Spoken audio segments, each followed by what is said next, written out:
So what happens with older cars? They get hard to start. And the hard to start, by that I mean, it'll start right up in the morning. When it's cold, no problem. The car starts, you're on and off your way, everything is great. You go into a restaurant, you're there for an hour, hour and a half, car starts up, perfectly fine.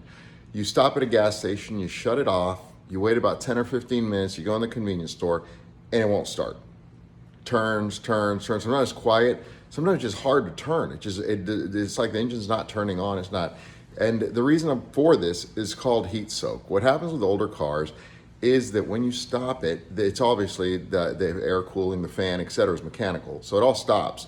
So the car continues to heat up because there's no water circulation happening and it's just getting really, really hot. So because of the starter and the solenoid's proximity to the exhaust manifold, and I'm gonna go over all this super simple. I'll show you what it looks like. I mean, if I could fix it, anybody could fix it. And I do all my own mechanical work on my Scout and have done so for 24 years. Pull the engine. Everybody thinks it's super complicated. It's not. These cars are easy, I promise.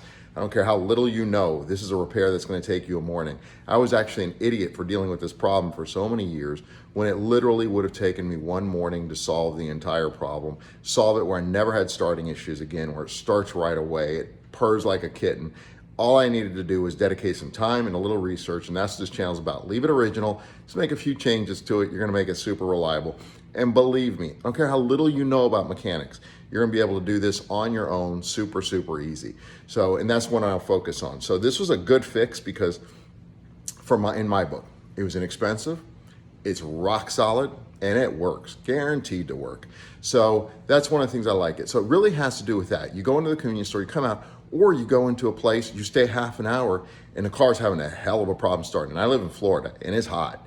So that engine is running so hot that the starter just can't start. So I'm gonna show you where the starter, I'm gonna show you the solenoid, I'm gonna tell you the solution. It's gonna fix it all. Fix your terminal problems, and I read a million things online about, put a stronger ground on it. None of that work. Just do exactly as I've outlined. It's gonna work, it's bulletproof. The components are cheap, readily available, and it's going to work. It has in my case, it's run, starts no matter how hot it is. Middle of Florida summer, I parked that thing for 20 minutes, it's cranked up, it's running incredibly hot. Obviously when I get back in it, because I mentioned no water circulation, and it starts right up and continues to run. And it's made my car here super reliable. As you can see, I've done these changes. This is one I love because it really works. So I'm gonna go into it in detail.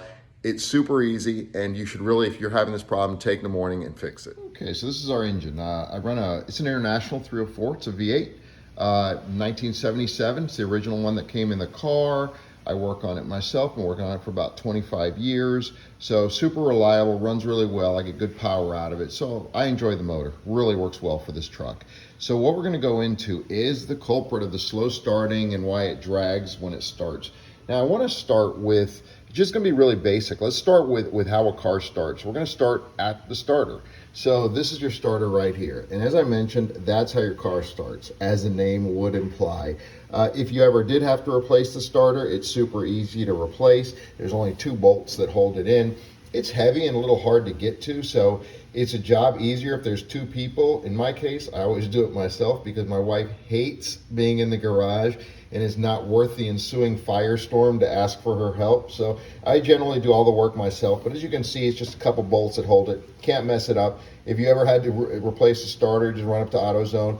Contrary to what most people think, even though it's a 1977 car, this starter is shared with so many other cars and trucks, etc., that it's readily available anywhere and inexpensive. So if you ever had to replace it, the starter's super easy to replace, just 2 bolts. So not that big a deal, but we don't need to do that today. What we're gonna focus on is this fix for this slow start problem, which is the solenoid. As I mentioned, the fact that the start of the solenoid is so close to the exhaust manifold, the exhaust and the block itself is why it overheats and this car can't start or has a lot of problems starting. When you shut the motor off, it gets hotter and hotter because water's not flowing, so the temperature starts to climb and this can no longer do its job of starting the car. Back in the old days, they used to use asbestos around it and things like that to block the heat, but since you can't do that anymore, it's created these problems. But this is a super easy fix and I highly recommend it. So I read a lot of things online about different ways to approach it. This one really worked well for me and I recommend it. So for today, all we're gonna do is we're gonna install this new terminal, right? So this runs to the device we're installing, the Ford Remote Solenoid. So you could buy this anywhere online, it's just a battery cable. that's going to connect here, and there's a little piece of metal that connects these two terminals. That again, that's available. It came with the remote solenoid, but make sure you install that little piece of metal that connects the two. So we're talking about that connection, and then this wire that runs from here to what we will be installing, which is the Ford Remote Solenoid, which is right here. I like this particular unit because it's a metal housing. I bought some other ones that had a plastic housing and they do not last, so definitely get the one with the metal housing. It's available, I got this one at AutoZone. It has a lifetime warranty and it's like $14. But again, the metal housing is key. The other ones are cheap. I over tightened them, they broke, they don't work. Go with this one and it's super easy to connect. And I'll go into the wiring shortly. But one thing you want to do is wherever you install it, make sure you install it close enough where you can use the wiring harness. So what we want to do is just take the wiring harness that was running to the solenoid and move it to here. That way we're not having to create cables, do anything different. We're using the same cabling and just connecting to here. So again, we're going to take the wiring harness that was running down there. We're going to connect it to the new Ford Remote Solenoid, and we're going to install the one cable that runs from the remote solenoid all the way down to our starter.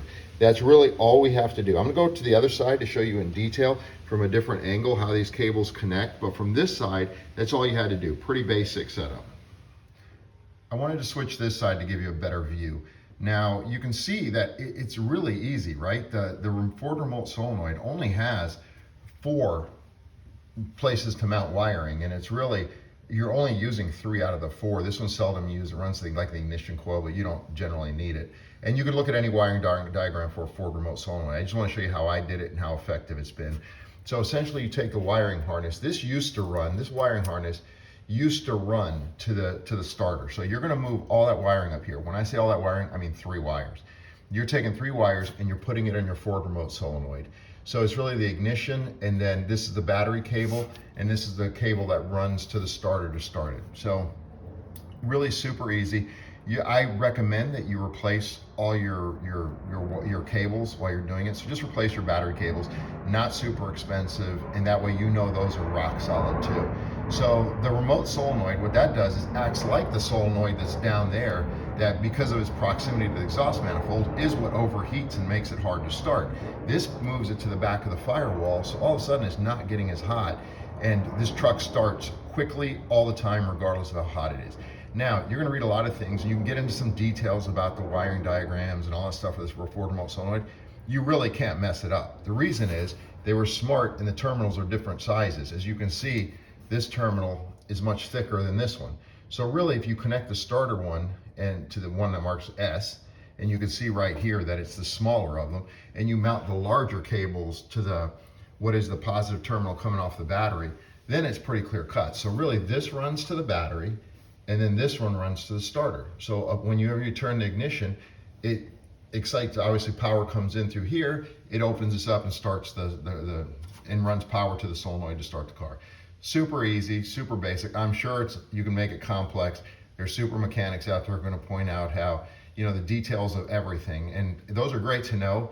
But if you're a guy like me that just works on a car and wants to fix it and keep going, believe me, this is enough to get you going, runs like a top, won't give you any problems. And with these old cars, you really can't mess it up. So again, the Ford Remote Solenoid, available at AutoZone, anywhere else like $14, and it solves this problem of a slow start all the time. Just attach it to the rear firewall. At the same time, I fixed my terminal situation. I replaced them with these military spec terminals. Now you're gonna read a million things about soldering versus welding versus all this thing for terminals. You can buy these military spec ones I bought them from Amazon. They were like $10. And then you can just buy the cable, connect it, bolt it on. It is rock solid. In years of use, it's never given me one problem. I run them for both positive and negative. Negative is just the ground. Replace that cable. Replace this cable when you do your battery. Go to military spec terminals, and then install the Ford Remote Solenoid, and well, your starting problems just all went away. No need when you're at that convenience store taking forever, that the cashier took too long, your car is not gonna start. It's gonna start right away, and it's gonna start every time. So I will go into the rest of the components. As you can see, the engine is rock solid. I do run some newer components, some older components. I'll go into those in detail and what everything is. But this is something anybody can work on. Again, I spend my weekends, and it is super reliable. It has never been on a tow truck. I've had it 25 years. I drive it everywhere, and it's rock solid, and I do all the work myself.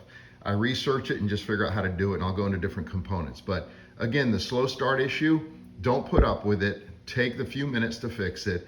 You really need some terminals, some cables, the Ford Remote Solenoid, and you'll finish this job in 2 hours, and it's rock solid. So thanks a lot.